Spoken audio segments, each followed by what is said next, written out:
ॐ अज्ञानतिमिरन्धस्य ज्ञानाञ्जनशलाकया चक्षुरुन्मिलितं येन तस्मै श्रीगुरुवे नमः। नमो ॐ विष्णुपदाय कृष्णप्रेष्ठाय भूतले श्रीमते भक्तिवेदान्तस्वामिनिति नामिने। नमस्ते सरस्वती देवे गौरवाणी प्रचारिणे निर्विशेष शून्यवादी पाश्चात्य देशधारिणे।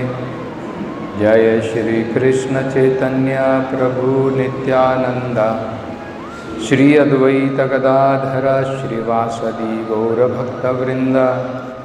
हरे कृष्णा कृष्ण कृष्ण हरे हरे, हरे Ram Ram Ram Hare Hare. So after describing various stages of yoga, Lord Kapila is describing the highest perfection of yoga. In these few verses we find Lord Kapila describing the perfection of yoga, what one is going to achieve as ultimate result of this yoga practice. So that is the word charamaya. Charamaya means ultimate. So very beautifully Prabhupada explains what all one is going to achieve when one is in the perfectional stage of yoga. Thus situated in the highest transcendental stage. So what all happens? Number one, mind ceases from all material reactions and becomes situated in its own glory. So we understand there are two kinds of covering for the spirit soul. One is this gross body, another is the subtle body. Gross body is formed based on subtle body. It is the conception which we carry with our subtle body that gives us a gross body in the next life. That is why the most important goal of yoga practice is to purify the mind, to control the mind. So, at the highest transcendental stage, what happens is the mind regains its original quality. The spirit soul has everything. The original mind of the spirit soul gets covered by the material mind. The original body of the spirit soul gets covered by this gross body. So what is required at the present moment is to purify our subtle body, specifically the mind. If the mind is purified, then it regains its original quality. Just like you're wearing a glass. The glass gets covered by some dust. Then you are not able to see properly. You see very vaguely, and as it is you are not able to see. So 3 kinds of covering are there.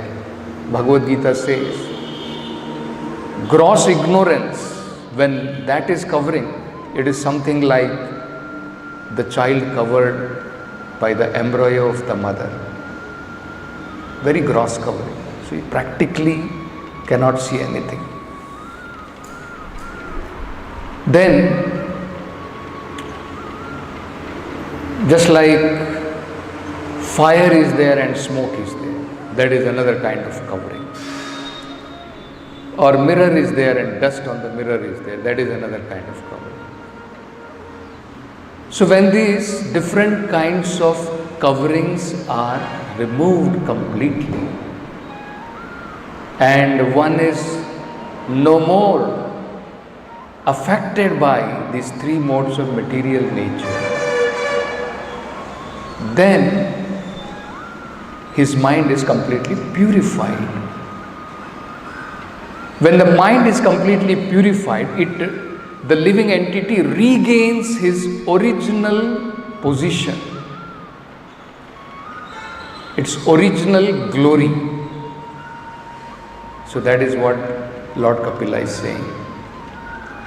The mind ceases from all material reactions and becomes situated in its own glory. So this is one thing which happens. What will be the result?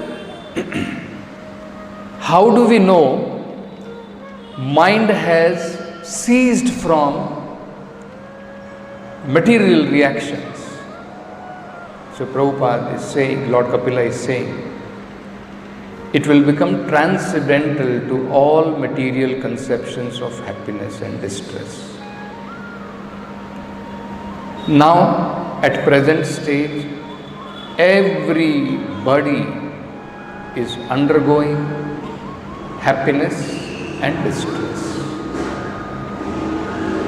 In happiness, we are thinking, we are enjoying. In distress, we are thinking, we are suffering. How will it become transcendental to material happiness and distress? Lord Kapila is explaining that further. So first, Lord Kapila is saying, mind will cease from all material reactions in the transcendental stage. It will become situated in its own original glory. And how do we understand that? It has become situated in its original glory. No more it will be affected by happiness and distress of this material world. How that happens, further he describes. At that time, the yogi realizes the truth of his relationship with the Supreme Personality of Godhead. He understands, falsely I was identifying with matter. Falsely I was identifying myself with this body. Happiness and distress coming to the body is not my happiness and distress. It is not mine. I was falsely identifying myself with this material body. And what does he realize? The truth of his relationship with the Supreme Personality of Godhead. He understands his real relationship with the Supreme Lord. Anybody remembers that Bhaktivinoda Thakur's verse where he says, if the living entity understands I am eternal servant of Krishna, no more distress. Recently we sang that. जीव कृष्णा दास ए विश्वास करले तो और दुखा नाई. If the living entity comes back to its original glory, understanding I am part and parcel of Krishna, no more happiness and distress. So if happiness and distress we are still facing, we are lacking in that realization. We are still thinking, I am this material body. Isn't it? So, then what else he will realize? Very beautifully Lord Kapila is describing. So one is, he will realize he is part and parcel of Krishna. His relationship, loving relationship with the Supreme Lord, he will realize. And that time he discovers something very important. Prabhupada is translating like that. He discovers that pleasure and pain, as well as their interaction, which he attributed to his own self. He was attributing, I am enjoying pleasure. I am suffering now. So much suffering. Krishna, better I commit suicide. Isn't it? I am enjoying life now. So nice. Isn't it? So he discovers that this pain and pleasure, as well as their interaction, which he attributed to his own self, are actually due to false ego. In the final conception, final perfection, he will realize, so much pain, pleasure I was thinking, all these things are actually nothing but because of false ego. Very nicely, in one of the lectures I was hearing, it is described how false ego actually makes us to think we are enjoying and we are suffering. So, you'll find that Prabhupada is explaining that in the second paragraph very nicely. As long as one acts on his own account, he is subject to all material perception of so-called happiness and distress.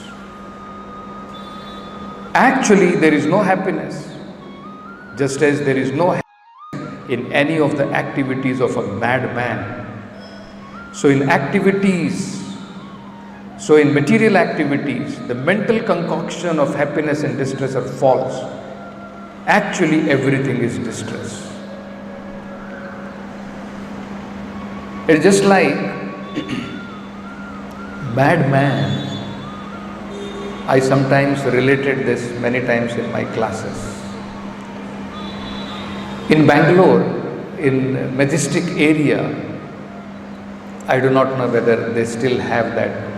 There used to be a sugarcane juice shop, very famous, and a lot of people would line up, and sometimes, when we used to go for book distribution, so we also used to purchase that sugarcane juice, and in the afternoon, because morning we used to go and afternoon practically nothing.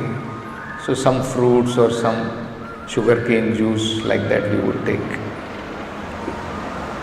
So this we would have seen sometimes,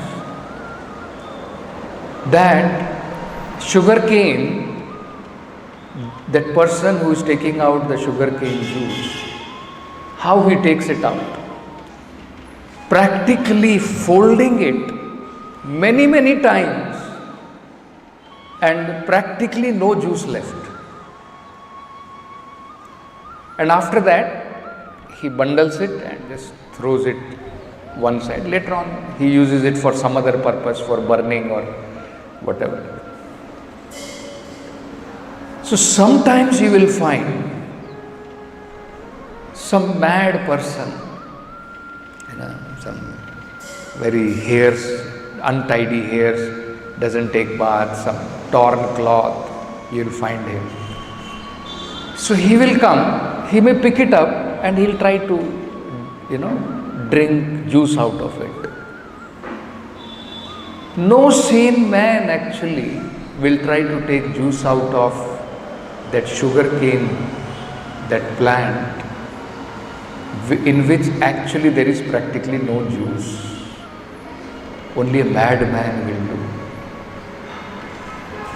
Similarly, this false ego makes us matta pramatta. It is a madness because of false ego. When a person starts thinking, I am enjoying. And then similarly when he suffers, he is thinking, I am suffering. Chanchalapati Prabhu was giving one example that he had seen. He was observing once in the traffic light. So generally we all see the traffic light is, it is computerized and it is, what do you call that? Not automated. In computer language, what do you call it? Programmed. Yes. It is programmed in a certain way. After this many minutes, red light will come. And after this many minutes, green light will come, orange light will come, right? So it is all programmed already. So he was saying that he saw while walking on the traffic that one madman, he is seeing the light. So when red light comes, he is telling the traffic, stop, stop, stop. And the traffic is stopping. And the moment green light comes, he is saying, go, go, go. And they are going, and people are also smiling and laughing at him. So this madman, he is actually thinking, when he is showing his hand like this, traffic is stopping. And when he is telling like this, traffic is going. Actually, it is not so. It is not that seeing him, the traffic is stopping, and when he is telling like that, traffic is going. But in his madness, he is not able to understand that everything is happening, some programming is being done, and that is how people are stopping and people are going. Isn't it? So you can just imagine, this is the madness created by false ego. In the false ego platform, he starts enjoying independent of the Supreme Lord. Actually, that is not his position at all. It's a mad position. His constitutional position is to be servant. But false ego gives him a feeling that actually he is the controller, he is the enjoyer, he is the proprietor. So similarly, he thinks when something happens to him, he is thinking he is suffering. So very simple, the moment person comes to the perfectional stage and this ignorance is gone. Ignorance is the cause of false ego. And how ignorance comes? Ignorance comes because of the illusory energy of the Lord, which covers our real knowledge. Why the illusory energy of the Lord covers our real knowledge? Because we desire. When the living entity develops a desire because of enviousness of the Supreme Lord, then immediately Maya covers his knowledge. False ego is given to him and he misidentifies himself with whatever material body. Imagine the power of false ego. When the living entity is in human life, he is able to see the distress of lower species of life. But when the same living entity is transferred to the life of a hog, lower species of life, he is enjoying that life. No sane man actually will think eating stool and sleeping in some gutter, dirty place, that is enjoyment. But he is enjoying. Small worm in the stool, even that is enjoying. Even a small ant, you are thinking you just try to put one block, it will go here and there. Isn't it? This is the power of false ego. So the whole yoga system is actually meant to purify this consciousness. And the most important instrument is the mind. Because mind is the one which desires. Intelligence can discriminate which desire is good, which is not good. But mind is the one which desires. Of course, originally it is the living entity. In the conditioned life, it is mind. So when consciousness will become purified, when the mind will become completely purified, then the living entity regains its original glory as the servant of the Supreme Lord.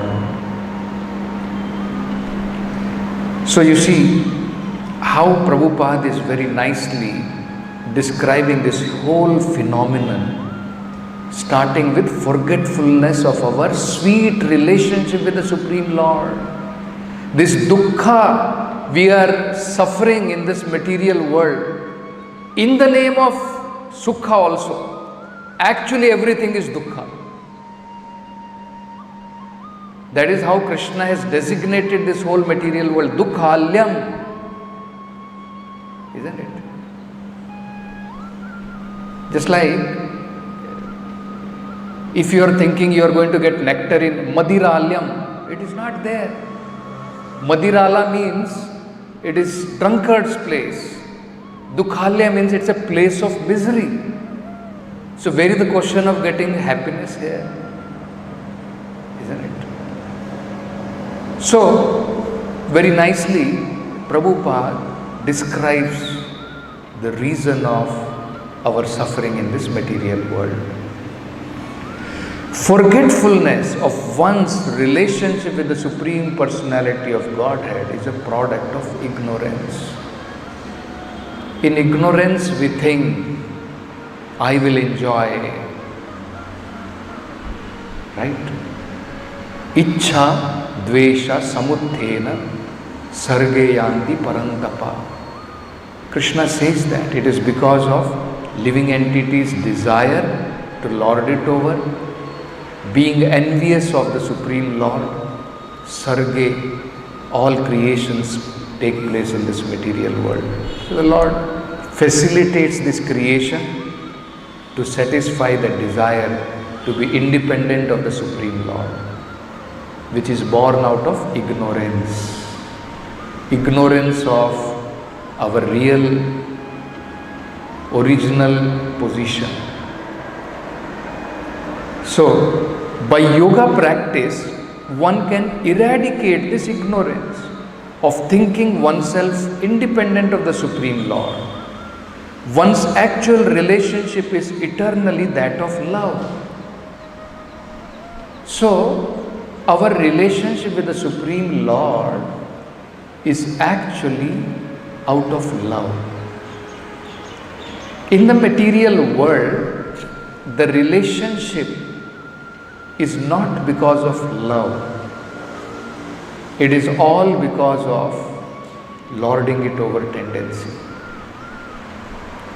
Nobody wants to be servant, everybody wants to be the enjoyer. That is called lording over tendency. That is why in the material world, nobody wants to serve. Because it is thought that the master actually enjoys and he exploits service out of servant. That is how it is. Today, somebody is serving in some company, but if some other company gives him a better offer, he will leave this company and he will go to another company. Because it is that relationship of service is not because of love. It is not that out of love he is serving. Some very remote example, material example of reflection of that pure love which exists in the spiritual world is parents not expecting from their children. That is something, tinge of that spiritual love, what exists in the spiritual world, where parents want to take care of their children. Not, of course, nowadays we find it very clearly. They will say, my son has joined, but I was expecting he will take care of me in the old age. Isn't it? So practically even that is not there. But otherwise, generally we find that parents, when they take care of the children, it is out of love. It is not out of that, tomorrow I am going to gain something out of him. So that in complete pure sense exists in the spiritual world. That loving relationship. So devotee, when he is serving the Supreme Lord, it is completely out of love. It is not out of some kind of force. When there is force, there is no love. That has to be understood very clearly. Isn't it? When there is force, there is no love. Love is voluntarily, out of one's own freedom. That is called love. So, the living entity is meant to render transcendental loving service to the Lord. See, everywhere you will find, that is how Prabhupada translates bhakti is loving service. It is not some burden service. It's not some burden service. Like in this material world also you will find people are working hard day and night. Why? Something is driving them. Some kind of affection for their family is driving them. That is how they are working hard. Otherwise, why people will work hard like this? Isn't it?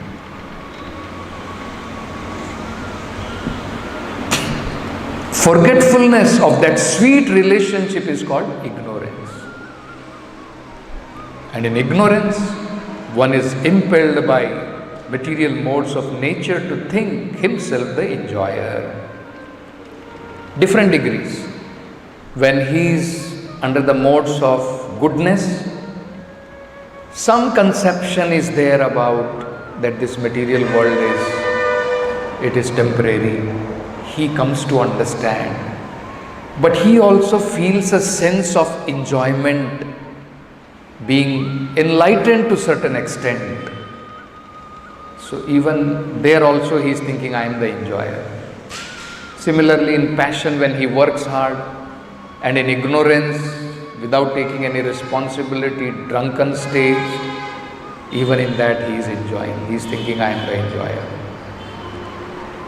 When the devotee's mind is purified and he understands that his mind has to be dovetailed with the desire of the Supreme Personality of Godhead, he has attained the perfectional transcendental stage which is beyond the perception of material distress and happiness.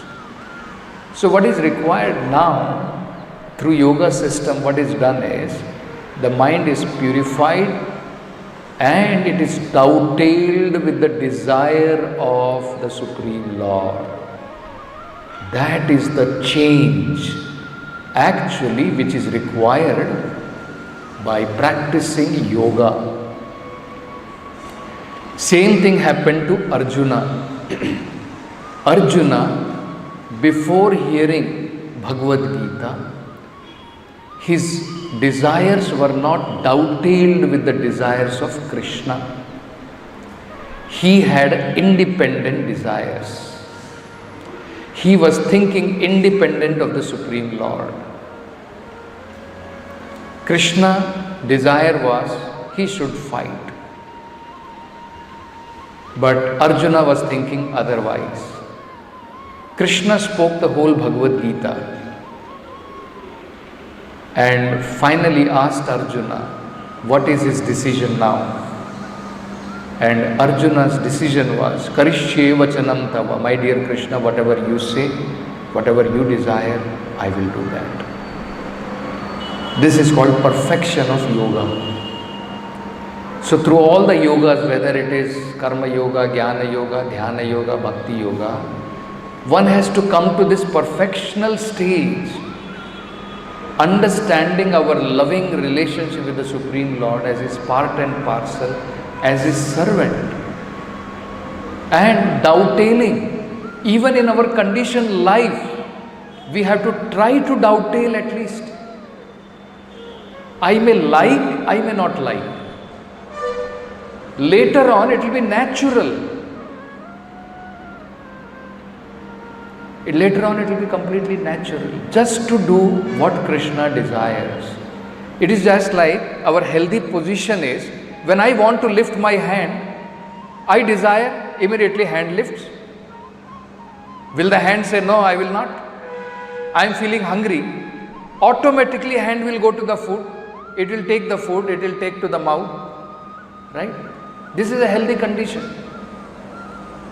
Unhealthy condition, I desire, whatever reason, hand is not in a position to lift and take the food. It is an unhealthy condition. So some surgery will be required, something is required to be done. Either mind is paralyzed, you are thinking, but there is paralysis and you are not able to lift, even if you desire. So it's a diseased condition.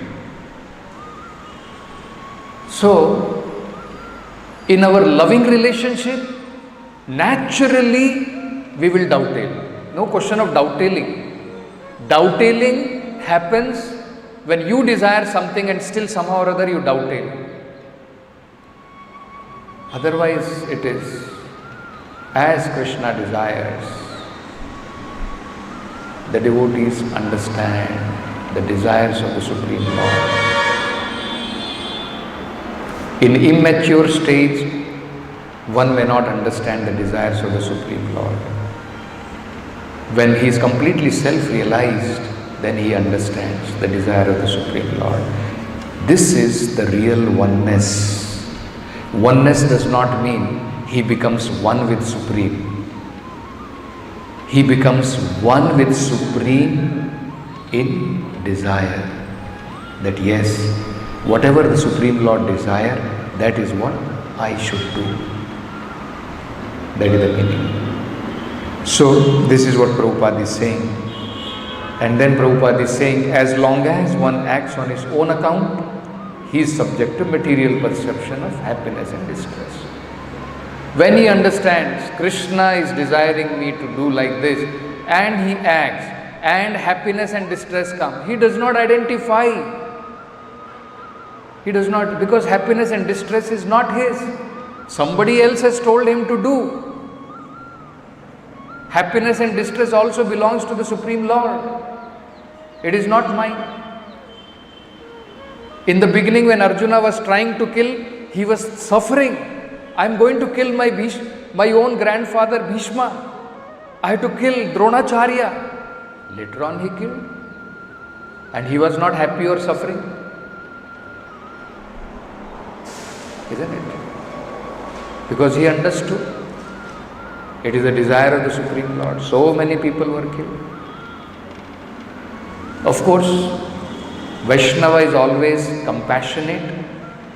Even after killing Maharaj Yudhishthira, we find he was very distressed that just to install me on the throne, so much of massacre has happened, and he was in distress.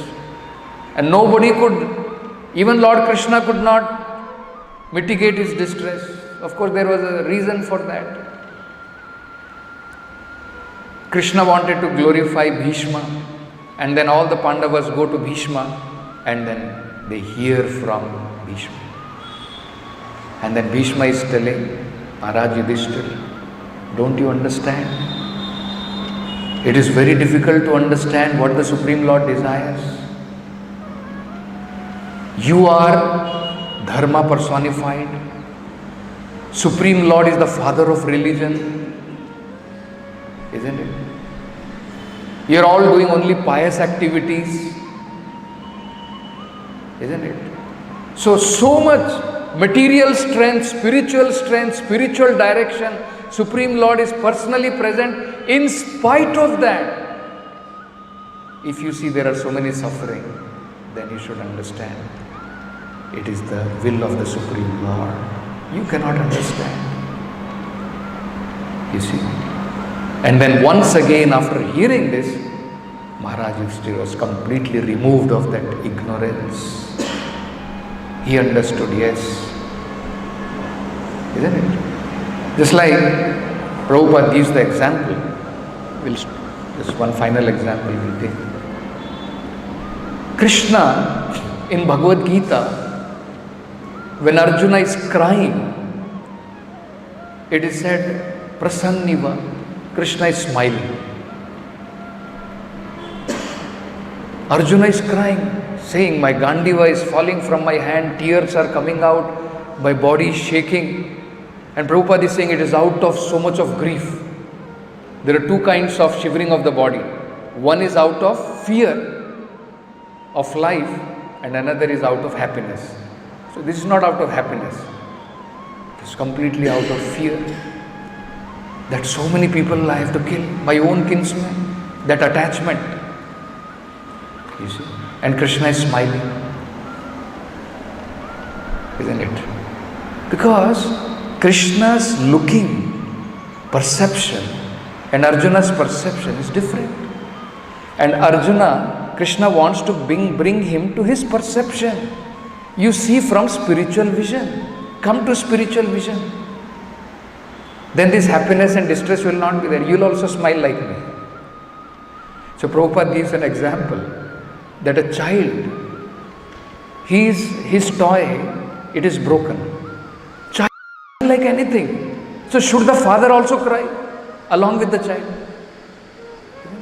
Father will be smiling. Hey beta, what is there? I will get you one more toy. Isn't it? Not that father will also start crying with the child. Because father's perception about child and the toy he is playing with is completely different.